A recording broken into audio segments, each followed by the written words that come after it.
Hello दोस्तों, आज हम पढ़ेंगे एनम कीवर्ड जिसे हम एन्यूमरेटर कहते हैं। एन्यूमरेटर क्या होता है, इसका क्या काम होता है, कैसे हम इसे यूज करते हैं, ये सारी चीजें हम आज इसी वीडियो में कवर करने वाले हैं। तो चलिए वीडियो को देखते हैं और आगे सीखते हैं कि एन्यूमरेटर क्या होता है। Annum stands for enumerator. मैंने आपको पहले ही बता दिया, एनम को हम कहते हैं एन्यूमरेशन, और उसके बाद enumeration is a user defined data type. ये क्या होता है? एक यूजर डिफाइंड डाटा टाइप होता है। यूजर डिफाइंड डाटा टाइप्स कौन से होते हैं? जो यूजर्स के थ्रू डिफाइन करे जाते हैं, जो लाइब्रेरीज में नहीं मिलते। ये क्या करता है? हमारे लिए एक नेम्स को असाइन करके देता है जब हम इंटीग्रल, कांस्टेंट या फिर किसी कोड को रीडेबल बनाने की कोशिश करते हैं। इस हम कर सकते हैं, कोड को रीडेबल बना सकते हैं, मेंटेन कर सकते हैं और अपने कोड को और भी ज्यादा मीनिंगफुल कर सकते हैं। मतलब जब भी हमारा कोई भी यूजर या फिर कोई और भी हमारा कोड पढ़ेगा तो वो अच्छे से इस चीज को समझ पाएगा।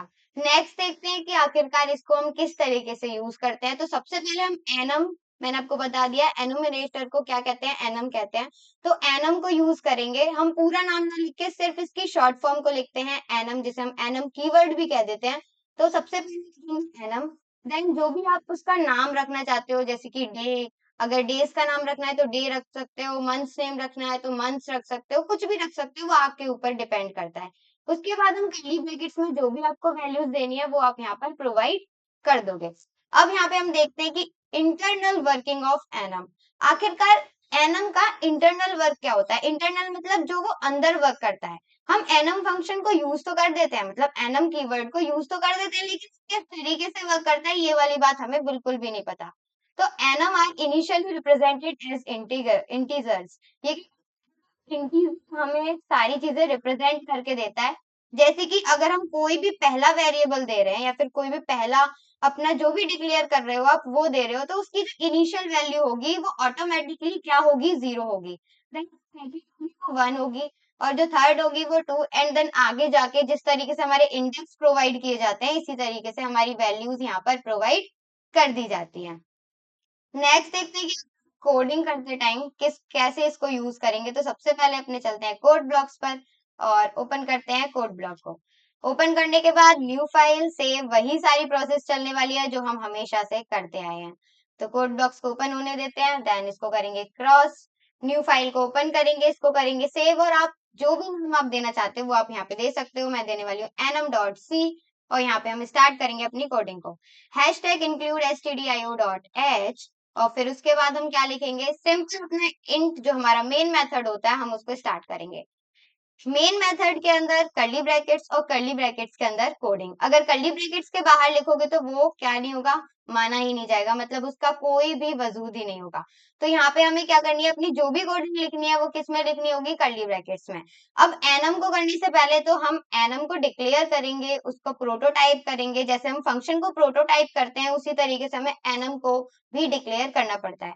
जो हम एनम को डिक्लेयर करेंगे वो इंट मेन मेथड, जो हमारा मेन मेथड होता है उसमें नहीं करेंगे, उसके ऊपर करते हैं, क्योंकि वो चीज अलग है। हम उसको अलग चीजों से डिफाइन करेंगे, देन हम अपने मेन फंक्शन को उस एनम कीवर्ड को यूज करेंगे। तो सबसे पहले हम लिखेंगे एनम, और एनम कीवर्ड लिखने के बाद जो भी हमारा हम नेम देना चाहते हैं वो यहाँ पे दे सकते हैं। जैसे अगर मैं देखूं यहाँ पे जो मैंने कोडिंग लिखी थी, जो लास्ट टाइम जो मैंने आपके स्क्रीनशॉट लेके दिखाया, उसमें दे रखा है कलर, जिसमें आप क्या कर रहे हो? यहाँ पे कलर आपको एक चुनना है, देन आप उसको क्या करवा रहे हो? प्रिंट करवा रहे हो। लेकिन मैं थोड़ा सा अलग इसको कर देती हूँ, जैसे कि आप डेज ले सकते हो या फिर कुछ भी ले सकते हो, वो आपके ऊपर है। साइज जैसे हम ले सकते हैं बुक्स का साइज, तो मैं यहाँ पे क्या करूंगी? बुक लिखूंगी, एंड देन यहाँ पे हम क्या करेंगे? कर्ली ब्रैकेट्स ओपन करेंगे, और बस ये जो सारा जैसे हम कर्ली ब्रैकेट्स करेंगे बाकी का जितना भी सिंटैक्स होगा वो कोड ब्लॉक्स अपने आप यहाँ पर प्रोवाइड कर देगा।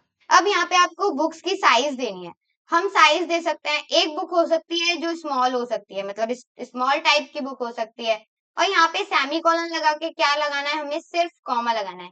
याद रखिएगा एनम कीवर्ड के अंदर आप जितनी भी चीजें यूज कर रहे हो वो सारी की सारी कॉमास में यूज की जाएंगी, ना कि सेमी कॉलन्स में। तो हम स्मॉल का यूज करेंगे। एक हमारी नोटबुक, वो जो बुक है या फिर आप नोटबुक ले सकते हो, वो आपके ऊपर है। आप इसको क्या कर सकते हैं? एक स्मॉल साइज हो सकता है इसका, एक मीडियम हो सकता है, और कौन सा हो सकता है? एक लार्ज हो सकता है, और एक्स्ट्रा लार्ज भी हम इसको कह सकते हैं। तो large and then extra large, extra large. आपकी मर्जी है, आप देना चाहते हो एक्स्ट्रा लार्ज तो दो, वरना ये कोई जरूरी नहीं होता कि आपको जितनी मैं दे रही हूँ उतनी देना है। वो आपके ऊपर डिपेंड करता है कि आप कितने कीवर्ड्स उसमें लगा रहे हो, कितना पोटेंशियल उसे दे रहे हो। ये सारी चीजें आपके ऊपर डिपेंड करती हैं, क्योंकि कोडिंग जब आप लिखोगे तो आप ही लिखने वाले हो। बाकी अभी आपको क्या करना है, सिर्फ कॉपी पेस्ट करना, देन आप उसमें जो भी मॉडिफाई करना चाहते हो वो आप कर लेना। अब यहाँ पे हम अपने मेन मेथड में जाएंगे। देन हम क्या करेंगे, सबसे पहले एनम जो हमारा कीवर्ड है, जो हमारे स्ट्रक्चर है, एनम स्ट्रक्चर, इसको हम करेंगे कॉल। कॉल किस तरीके से करते हैं, सबसे पहले लिखेंगे एनम, जो भी आपका बुक है, मतलब जो भी आपकी बुक है वो आपको क्या करनी है, यहाँ पे लिखनी है। अब हम चाहते हैं कि हमारी जो बुक्स हैं उसकी मतलब उसका जो भी हमारा, अब यहाँ पे आपने देखा तो मतलब ये जो बुक है, यहाँ पे इसकी वैल्यू क्या आएगी, तो वैल्यू यहाँ पे सबसे पहले 0 आएगी, देन मैं अगर नेक्स्ट भी डिफाइन करूँ तो 1 आएगी, देन 2 एंड 3। क्योंकि जो हम कहेंगे ऑटोमेटिकली आपको बाय डिफॉल्ट जो वैल्यू आती है वो 0 से स्टार्ट होती है and the at the and जाके एड ऑन होकर जहां तक आप ले जाना चाहोगे वहां तक जाएगी। अभी आपको कोई और डिफाइन करनी होगी तो उसके लिए अलग मेथड होता है, लेकिन अभी हम देखते हैं कि बाय डिफॉल्ट चीजें होती भी हैं या फिर नहीं। तो इसके लिए थोड़ी सी अलग प्रोसेस है। यहाँ पे हम देखते हैं किस तरीके से चीजें यहाँ पर होती हैं। तो मैं book 1 and then equals to, और इसका साइज हम लिखेंगे स्मॉल, स्मॉल लिखिया, देन सेमी कॉलन लगा के इस लाइन को कर देंगे क्लोज।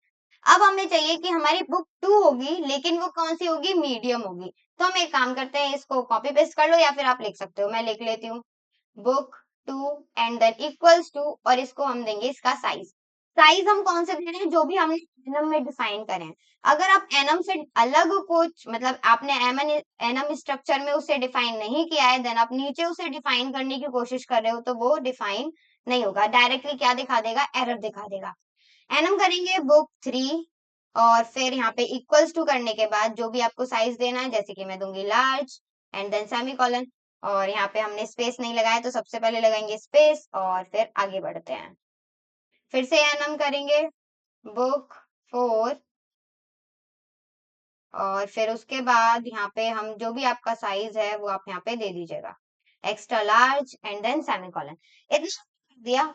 अब यहाँ पे अगर आप रन करोगे तो आउटपुट में कुछ भी दिखने नहीं वाला, कुछ भी नहीं दिखेगा, साथ में आपको क्या दिखा देगा, एरर दिखा देगा। तो एरर दिखाए उससे अच्छा है कि आप बिल्कुल सीधे तरीके से काम को करें। ठीक है, तो यहाँ पे हम सारी चीजों को कर देते हैं। सबसे पहले define, control C, control V, इसी तरीके से नीचे आके भी हम इसको क्या करेंगे, सबसे पहले डिफाइन करेंगे ताकि हमारी जितनी भी सारी चीजें हैं वो सब साथ के साथ डिफाइन होती चली जाए। पेस्ट करेंगे स्पेस, साइड में आते हैं, पेस्ट करेंगे देन स्पेस। अभी हम देखते हैं कोई भी एरर नहीं है, लेकिन रिजल्ट में कुछ भी शो नहीं हो रहा है। क्यों नहीं हो रहा है, क्योंकि अभी हमने आउटपुट के लिए कुछ बोला ही नहीं कि हाँ भाई तुम आउटपुट यहाँ पर शो करवाओ। आउटपुट शो करवाने के लिए हमें यूज करना पड़ेगा printf फंक्शन को, जो कि हमारा सबसे ज्यादा जरूरी फंक्शन माना जाता है। इस पुट्स यूज कर सकते हो, उससे क्या होगा, आपका बैकस्लैश एन आपको यहाँ पर यूज नहीं करना पड़ेगा। लेकिन मैं यहाँ पे printf ही यूज करूंगी क्योंकि वही ज्यादा ज्यादा सफिशियंट रहेगा। तो यहाँ पे हम कर देते हैं बैकस्लैश एन, देन साइड में जाके सेमी कॉलन्स लगाते हैं बाद में, उससे पहले लगाएंगे कॉमा, और यहाँ पे जो भी आपको डिफाइन करना है वो आप यहाँ पे डिफाइन करो। जैसे कि मुझे करनी है बुक 1 एंड देन बाहर आके हम क्या करेंगे, सेमी कॉलन लगा देंगे। बाहर आते हैं और सेमी कॉलन। इसी तरीके बाकी जो भी हमारी बुक्स हैं, हमारी पास कितनी बुक्स हैं, 4 बुक्स हैं, तो हम 4 बार इसको क्या करवाएंगे, प्रिंट करवाएंगे। तो मैं डायरेक्टली क्या करवा लेती हूँ, कॉपी पेस्ट करवा लेते हैं और यहाँ पे इनके नेम्स चेंज कर देंगे बस। जैसे कि बुक 1 है तो बुक 2, देन नेक्स्ट में क्या आएगा, बुक 3, एंड देन नेक्स्ट में आएगा बुक 4। बस अब हम करवाएंगे रन, देखते हैं इसका रिजल्ट क्या आता है। तो यहाँ पे आ रहा है 0 1 2 3। मतलब आप देख सकते हो कि हमारी जो मैंने बोला था बाय डिफॉल्ट जो वैल्यू होती है वो 0 से स्टार्ट होते हैं एंड देन जहां तक आप लेकर जाना चाहते हो वहां तक जाएंगी। तो मैंने 4 डिफाइन किए थे, तो 1 आया, 0 मतलब 0 से स्टार्ट हुआ, फिर 1, फिर 2 एंड देन फिर लास्ट में आया 3। लेकिन अब आप चाहते हो कि आप खुद से डिफाइन करना चाहते हो, जैसे कि हम स्मॉल की वैल्यू रखना चाहते हैं 20, मीडियम की रखना चाहते हैं 25 एंड देन लार्ज की 40 और एक्स्ट्रा लार्ज की 80। तो आप क्या करोगे, ऊपर जो हमारा एनम स्ट्रक्चर है उसमें जाएंगे, इक्वल करेंगे स्मॉल के आगे, और वहां पे आप जो भी इसका साइज देना चाहते हो वो आप यहाँ पर डिक्लेयर कर सकते हो। किस तरीके से, जैसे मैंने रख दिया 20, अब नीचे आते हैं, इक्वल्स टू करेंगे 25, फिर से नीचे आते हैं और इक्वल्स टू करेंगे लार्ज में 40, और एक्स्ट्रा लार्ज को नॉर्मल रहने देते हैं अभी के लिए, ताकि थोड़ा सा डिफरेंस दिखाई दे। F9 करते हैं, अब आप यहाँ पे देखो क्या आया, 20 आया, 25 आया, 40 आया, देन 41 अपने आप आ गया। कैसे आया, देखो जो भी हमारी चीजें चलेंगी वो वन स्टेप चलेंगे, मतलब वन स्टेप आगे चलेंगी। अगर मैं यहाँ पे लार्ज की वैल्यू नहीं देती तो हमारे पास लार्ज की वैल्यू क्या थी, 26, देन एक्स्ट्रा लार्ज की वैल्यू क्या थी, 27। इस तरीके से 1 1 बाइट क्या होता है, ये आगे बढ़ता चला जाता है और हमारा प्रोग्राम इस तरीके से यहाँ पर रन हो जाता है। तो यहाँ पे आप अगर वैल्यू नहीं दोगे तो 1 1 क्या करेगा, 1 1 बाइट आगे चलता चला जाएगा। बाकी अगर आप वैल्यू दे रहे हो तो इट्स मोस्ट सफिशियंट। ये सारी चीजें हो गई। अब आपको समझ में आ गया होगा कि एनम स्ट्रक्चर किस तरीके से यूज किया जाता है। अब बात आती है कि हम यूज करते हैं कि एनम को भी एक स्ट्रक्ट को भी। स्ट्रक्ट जैसे हम एनुमिनेटर को क्या कह रहे हैं, एनम कीवर्ड से डिनोट करें, इसी तरीके से स्ट्रक्चर को डिनोट करते हैं स्ट्रक्ट कीवर्ड से। दोनों में अंतर होता है। स्ट्रक्ट किसी और चीज के लिए यूज किया जाता है तो एनम किसी और चीज के लिए।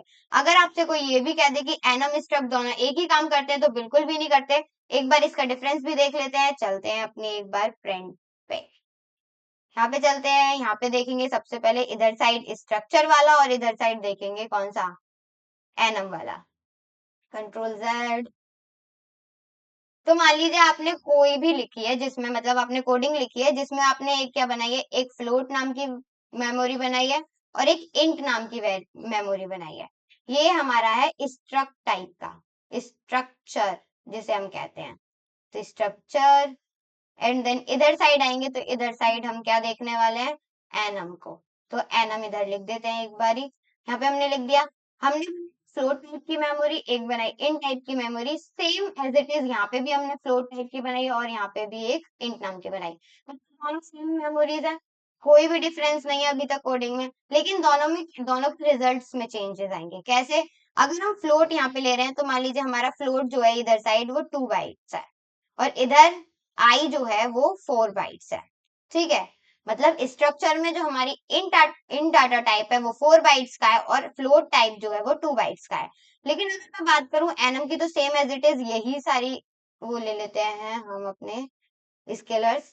तो यहाँ पे 2, यहाँ पे भी 4, यहाँ पे भी 2 और यहाँ पे भी 4। मतलब दोनों के जो भी स्केल्स हमने दिए हैं, जो भी डिजिट्स हमने प्रोवाइड करी हैं, वो दोनों की दोनों सेम है।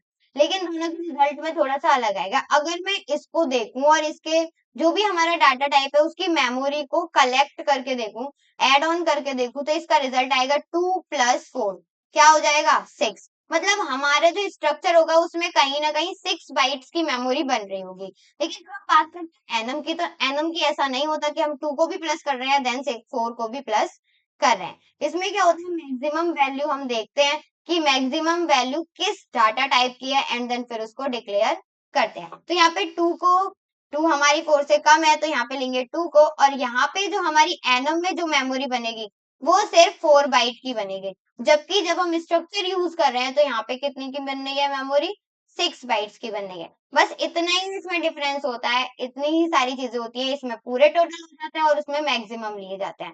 दोनों में डिफरेंस इतना ही है। आई होप सारी चीजें क्लियर हो गई होंगी, समझ में आ गई होंगी। अभी भी कोई कंफ्यूजन, कोई भी डाउट या फिर कुछ भी ऐसा है जो आपको समझ में नहीं आया तो आप हमसे पूछ सकते हैं कमेंट बॉक्स में लिखकर। बाकी thank you so much for watching video, और वीडियो अच्छी लगी तो लाइक शेयर एंड सब्सक्राइब जरूर करें।